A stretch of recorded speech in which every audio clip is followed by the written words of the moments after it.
Because if you think about the World Championship we've just had, that was 3 weeks. It was a long time. Big tournament. But the Premier League is nearly 4 months.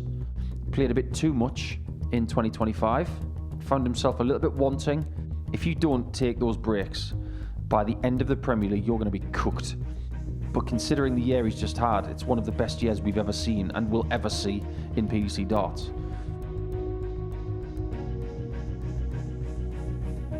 This is the Premier League 2026 debate, where we look ahead to the 17-week extravaganza across the United Kingdom and Europe. Luke Humphries is looking to defend the title that he won back in 2025 at London's iconic O2 Arena. Paul Nicholson was there on the radio. He's going to be looking ahead to this year's tournament now. And it was almost the talk of the World Championship, wasn't it? Because there were so many big-name casualties early on in the tournament, the selection process was kind of blown wide open. Yeah, I guess it was.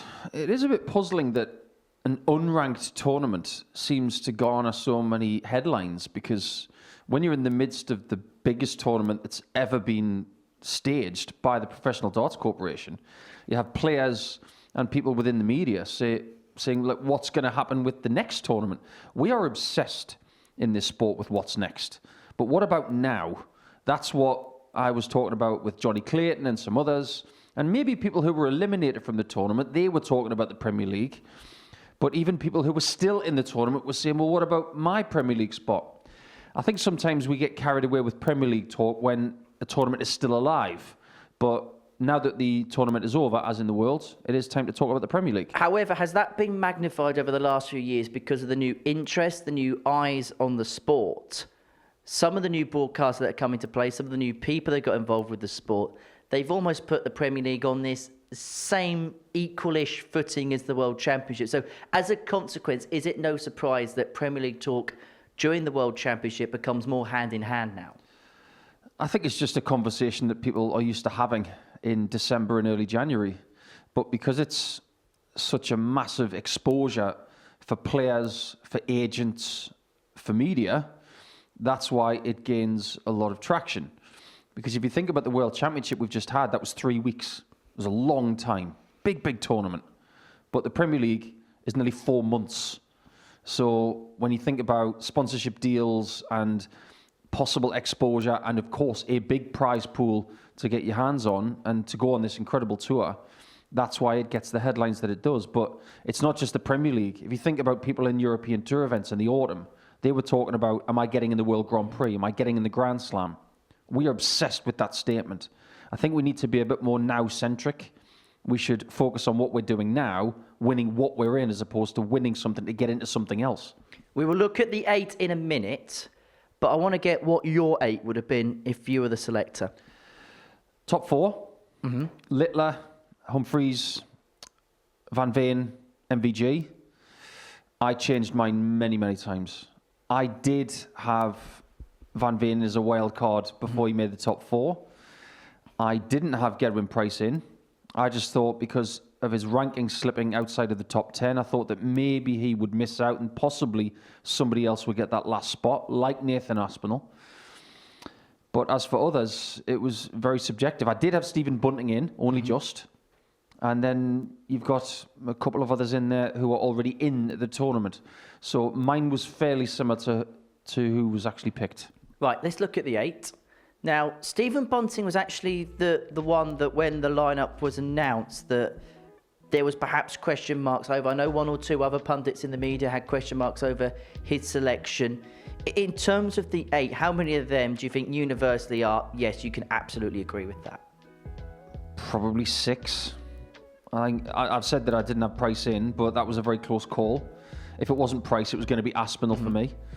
I had Rock in 100%. I had Johnny Clayton in 100%. I just got the feeling that when he made the quarterfinals of the World Darts Championship at Ali Pali, that he'd done enough as Welsh #1 for the 2nd consecutive year after the Worlds to warrant a return to the Premier League, being a former champion. But with Stephen, much like Johnny, he didn't have the best finish to 2025. But Johnny had a better World Championship than Stephen. I just got the feeling that Bunting maybe had played a bit too much in 2025. found himself a little bit wanting at the Grand Slam, the Players, and at the Worlds, and that maybe he may not have done enough, even though he'd had the best season of his career from PDC wins perspective. So these kind of things are subjective, and that's why there's a numerous amount of members on the PDC board to make these decisions for us. However, let me play devil's advocate with you, because you didn't have Gerwen price in, and a lot of people are saying that selection should be based on a season, not a world championship. I know Gerwen had a poor world championship, but actually the season prior to that, there was a lot of positive results, particularly in the major events towards the tail end of the year. This is why I personally was choosing between Nathan and Gezi, because they were neck and neck when it came to 2025. If you look at earnings for the year, they were neck and neck. So that was almost a dead heat. It's a damned if you do, damned if you don't situation, because you've got two iconic dart players who've done it and been to the playoffs in the last 12 months. But I don't think you could have chosen both. I think if you're choosing both of those, either Josh Rock or Johnny Clayton are missing out. And I don't think you could have not picked Johnny Clayton in the end at world number 5. So it was a very, very difficult decision. But when has it been easy? Never. And finally, if Gary Anderson wanted to play in it, do you think they would have picked him? I think if he wanted to do it, I think he would have been in it. Because they haven't had a Scottish player for the last couple of years. And they have 2 events in Scotland, in Aberdeen and Glasgow. I think, after speaking to Matthew Edgar about this, I think he might be onto something. I think Anderson will play one more Premier League in his career, but it'll be his final year. And I think he'll get that send-off that Rimmer van Barneveld had. And maybe some other players will get it in coming years. But someone like Gary, who's a 2-time champion, I think he'll get it in the future. But if he'd wanted it, to answer your question, I think he would have been included. But the Premier League's gain would have been the European Tour and Pro Tour's loss. Right, let's go for the runners and riders. Is there a sense already this is Luke Littler's Premier League to lose? 690 wins last time, won it on debut in 24, lost in the final last year, and actually since last year's final against Luke Humphries, where it felt like both players were on an even pedestal at that moment in time, he has raced off into the sunset as the dominant force in the game. That is the case. Anybody can argue that if they want, but if you look at the world rankings right now, I can't remember the last time someone had this kind of lead. And it is skewed a little bit by the £1 million prize at the Worlds, I know that. But considering the year he's just had, it's one of the best years we've ever seen and will ever see in PDC darts. As for the Premier League coming up, I don't see Luke playing every European Tour event he's eligible for, because that's all of them. I see him taking constructive breaks because he knows that he can do it with such a huge ranking lead. And if he's going to be effective towards the end of the Premier League campaign and get to the playoffs, he's going to need those constructive rests, and this is something that the other players can learn from. I believe Littler will win the Premier League because he's the best player in the world, but there's a lot can happen over the course of 16 or 17 weeks. He's not going to win every week. He doesn't have to. He's probably going to win somewhere close to half of them, 6 to 8, because he's a lot better than the other players, but don't be surprised if he only wins about 3 or 4, but still tops the table. It feels bizarre to say this because he's the world number 2. He holds a major during the World Masters. He's lost in the Grand Prix final. He's lost in the Grand Slam final. But off the back of the World Championships, does Luke Humphries have a bit of a point to prove at this Premier League? No, I don't think so. I think what 2025 proves for Humphries is that he's the kind of player that works very strategic on his game. He's milked everything from his game over the last 2 or 3 seasons. Now he's got to figure out what kind of work ethic he needs moving forward. I don't think his motives for 2026 are about toppling Littler. It's about being the best player that he can be week in, week out. With 2 years of experience in the Premier League, I think he'll handle it really well. I presume, in my own mind, that he's going to make the playoffs. But I think his motivations have changed. He hasn't got a second World Championship off the back of the biggest tournament ever. So now he's got to re-establish goals. Defend his Masters, love to do that. Premier League, pick up a few wins, get to the playoffs and try and defend that. So it's about what we were saying earlier. It's not necessarily about what's next. It's about what he does week in, week in, week in, not week in, week out. Don't focus on week 2, focus on week 1. So I think he's got to be more now-centric. Jan van Veen is going to be such an exciting addition to the Premier League. Fresh off the back of the World Final, he's got so many new things that's going to be on his plate in 2026. Obviously, the Premier League for the first time. You would assume he's probably going to get every World Series if he wants to play in every World Series. I suppose the biggest thing for Jan, because we know that he played every Pro Tour, he played in everything he wants to play in. Perhaps the biggest thing he's got to work out this year is how to manage the diary to the best of his extents. Absolutely. When you're playing your first Premier League, I've spoken to players who've done it, and they just go gung-ho and they go into everything. And they say, right, I go away on a Wednesday morning, I get home on a Monday, and then Tuesdays, that's my weekend. It's not enough.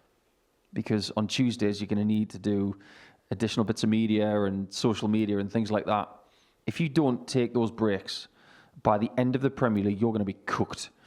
I always use the example of Daryl Gurney in 2018. He played everything from the start of the Premier League all the way to Blackpool. He beat Steve West, I think it was, in the first round of Blackpool that year, and he just about got through the game, but he was fried. You can't do that. Look at golfers, look at tennis players. It doesn't matter whether they're male or female. They play maybe 3 weeks straight, then they have a break.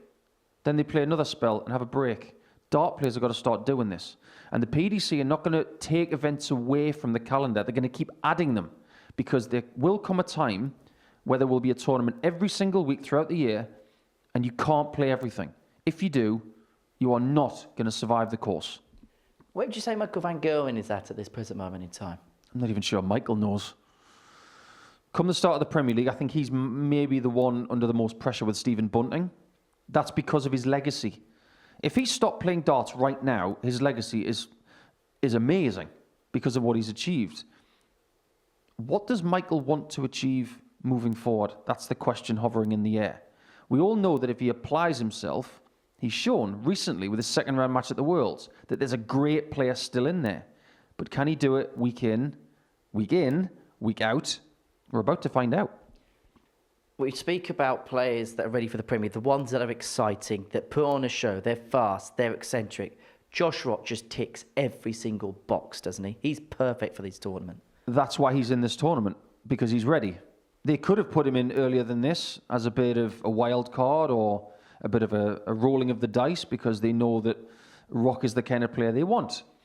Coming from Northern Ireland, a country that's only ever had one player in the Premier League in Daryl Gurney, but now they have somebody else who's going to be the sheriff in Belfast, which is an exciting prospect because that arena is just outstanding. Just like Dublin, it has a soul about it. So when Josh Rock walks out there, it's going to be immense. I think Josh is probably going to be the name on a lot of people's lips who will snag third or fourth place, because he's the one who gets into the playoffs. Yeah, I think he goes toe-to-toe with the likes of Humphries and Van Veen and Littler, and I think he stands up. I also think he's got a really good engine. With him having a family back in Northern Ireland as well, I think he's got a ready-made... It's not an excuse, it's a ready-made thing for him to say, right, I want a week off to spend it with my family. So when he's finished at the Premier League on a Thursday night, I'm not going to go to a European tour event. I'm going to take a weekend off. I'm going to spend it with my family. And there's a perfect way to recharge before he goes to the next one. You mentioned you expect Luke Littler to win the Premier League, or he's the man to beat to win the Premier League, not to put words in your mouth. But who potentially do you look at in the lineup and think potential dark horse? Josh. I think Josh is the one who's not afraid to go toe-to-toe with people. I mean, you look at this lineup, do you really see any weak spots? I don't think you do. But if Stephen Bunting gets off to a slow start again, it might be copy and paste from 2025 to 2026. I don't look at debutants anymore as afraid of big arenas. If you play in Brighton or in Rotterdam, these are places that Rock and Van Veen have played in very similar atmospheres before, like the Palace, like Minehead. Minehead's massive. It's 4,500 people, which is a small Premier League style crowd, but it's huge. And that's what Minehead has readied some of these players for when they're ready for the PL. And also, when you look at some of the events on the European Tour, Hungary, as you know, there's thousands upon thousands of people there. The fact that Jan and Josh Rock have had success on that circuit, does that breathe them to the fact that when they go into these big arenas, they shouldn't be faced, they shouldn't be overawed by that? Yeah, if you've played World Series and not Premier League, and you've played in somewhere like Poland or Australia or somewhere in Europe, I mean, you use the Hungarian example. The MVM Dome is monstrous. If you played there and you've enjoyed it, it's really no different to playing Premier League in, say, Birmingham or Sheffield. Same sort of size. So the European Tour and Minehead are getting these players ready for Premier League well in advance. Whereas before, you look at the start of the Premier League, genuinely, what was the biggest crowd that Mark Dudbridge had played in front of before he played Premier League? It wasn't that big. It really wasn't. So that would have been a culture shock, even though the Premier League wasn't as big back then. Now, these players are not bothered about crowd sizes. They're bothered about playing darts in good conditions, which predominantly is what they get in the Premier League. Last one. Who's the top four? Littler, Humphries, Rock, and Clayton.